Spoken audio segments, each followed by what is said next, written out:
Welcome to another show. Today is our second look at 12 reasons that Star Trek the original series is the best Star Trek show. 6. The social commentary, both subtle and otherwise. In the original series episode Let That Be Your Last Battlefield, Frank Gorshin, best known as the Riddler in 1966 Batman, sports a paint job that's half white and half black, and plays a character who is bigoted against an alien who's half black and half white simply because his colors are reversed. In Plato's Stepchildren, omnipotent beings force Kirk and Uhura to smooch, thus creating the first kiss between a white man and a black woman on a scripted network show. Yes, the original series sometimes had all the subtlety of, well, William Shatner when it wanted to get a point across, but at least it was out there making statements. Very few of its contemporaries could say the same. At other times, Star Trek used the trappings of a more traditional genre story to smuggle in social commentary. The Devil in the Dark, for example, makes audiences understand that a crawling blob of rock was only killing people in order to protect its eggs, which can be read as either a plea for animal rights or a statement against imperialism, depending how smart you think the Horta actually is. City on the Edge of Forever, widely regarded as one of the best episodes of the show, is a great, romantic time travel story, but it's also an argument against going for the quick, short-term gains, as well as a lesson on the need to make sacrifices for the greater good. The needs of the many outweigh the needs of the few. Or the one. But the series was subtly making the same argument decades before the Enterprise cruised across the silver screen. 5. The strength of the core trio. From the Next Generation onward, every Star Trek series has insisted on giving each one of the major characters their own spotlight episodes. You'll also find many installments in which the two characters who argue the most are stranded together in a shuttle or on an away mission. Well, while Sulu, Uhura, Chekhov, and the rest might have deserved individual showcases. Doesn't surprise me, Mr. Spock.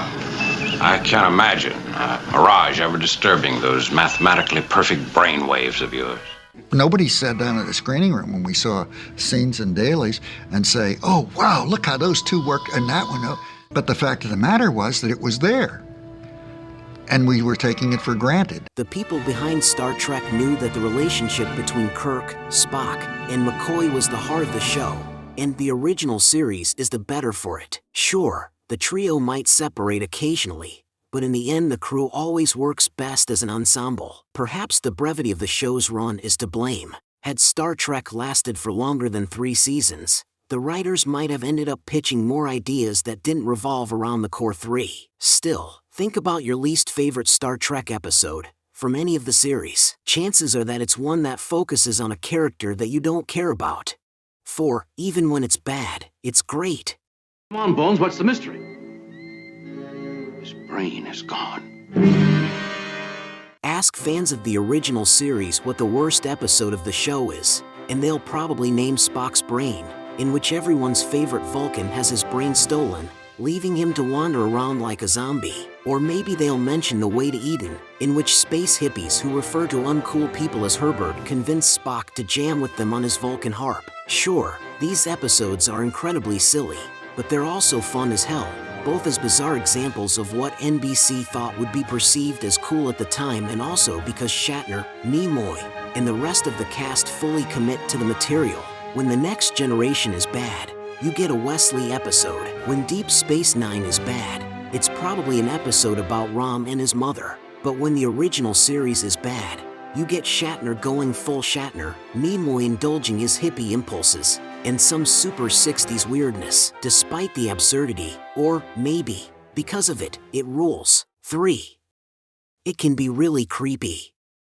It's not especially controversial to say that classic Trek looks dated. However, even with those old-fashioned effects, the show can also be extremely unsettling when it wants to be. Venus suddenly revealing her burned and mangled form in the menagerie is still shocking, and is Captain Pike's radiation-crippled body, which can only be yes or no. Then there's the Mark of Gideon, in which frightening faces peer into an abandoned Enterprise from every window. And, of course, we can't forget the original Unsell Charlie X, whose ability to roll his eyes back in his head every time he uses his psychic powers remains one of the show's creepiest natural special effects. Within the reality it has established, the original Star Trek possesses a real power to scare viewers. Even if fans know that only random ensigns wearing red shirts will die, the show can pull the rug out from under reality at any time. That's a great way to build tension, and makes many Star Trek installments truly disturbing. 2. A limited budget encouraged greater creativity. In Star Trek: Strange New Worlds, reptilian alien babies burst out of human bodies, then quickly grow into man-sized CGI lizards. The original series had neither the budget nor the technology to even consider such things, and its take on the Gorn accordingly looks more like a knockoff Godzilla suit than the fearsome creatures that hunt Captain Archer's crew. What Star Trek did have, though, was imagination. The Guardian of Forever, a powerful alien capable of time travel, is basically a walk-through light fixture. When Spectre of the Gun called for a Wild West town, but the budget didn't allow for a full one to be built, the use of minimal props and sets made for a more surreal, alien landscape. That Romulans and Vulcans share a common heritage is a fun story twist, but it was likely conceived of in order to reuse alien makeup effects and actors, as Mark Leonard played both a Romulan captain and Spock's father. Now that shows can do anything, they don't always leave room for the writers to serve as the real special effects. When you can't afford to be realistic, you have to be weird instead. Many UK sci-fi shows, from Doctor Who to Sapphire and Steel, have built their cult followings out of that line of thinking. It's an aesthetic that makes the original series memorable in ways that simply aren't available to more modern Star Trek shows. 1. It launched the amazing music careers of William Shatner and Leonard Nimoy. Again and fine. I'm not the man they think I am at home. Oh, no. I'm a rocket man. Only 3 feet tall, Bilbo Baggins, the bravest little hobbit of them all. Many Star Trek actors have excellent musical pedigrees. Nichelle Nichols toured with Duke Ellington. And he says, sing something for me. And I looked around, I said, there's no piano. And he said, you don't need a piano. We can all sing. We all got rhythm, don't we? When I finished, he said, do you still have that little gold dress you wore before we left, the party we gave before we left? And I said, oh, yes, I even have the shoes, the gold shoes. He said, you're going to have to go on tonight. Brent Spiner is a musical theater veteran who went on to record an album of show tunes and standards. Ironically, though, their efforts pale in terms of notoriety to those of 2 the original series leads. At the height of the show's popularity, William Shatner recorded The Transformed Man. Mr. Tambourine Man.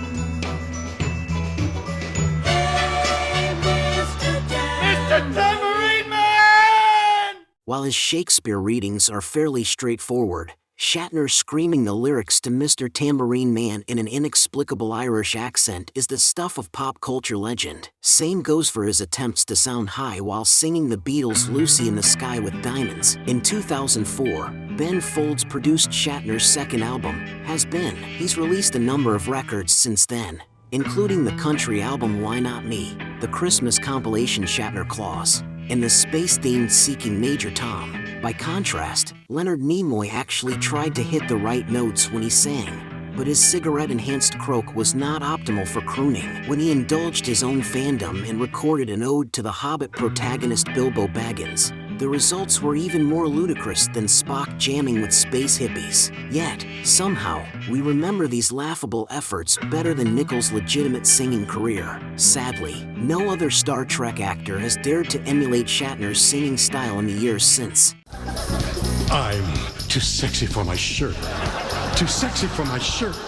So sexy, it hurts. That concludes our look at 12 reasons why Star Trek the original series is the best of all the Star Trek shows. What did you think? Do you agree? Or did you prefer one of the spin-off shows? Let me know in the comments section. And, while you're at it, I'd be honored if you subscribe to my channel, ring the bell to stay informed, and check out my Carl Vincent Vampire Hunter franchise also in the comments. Until next time, this is Axon saying live long and prosper. May the Force be with you and keep reaching for the stars.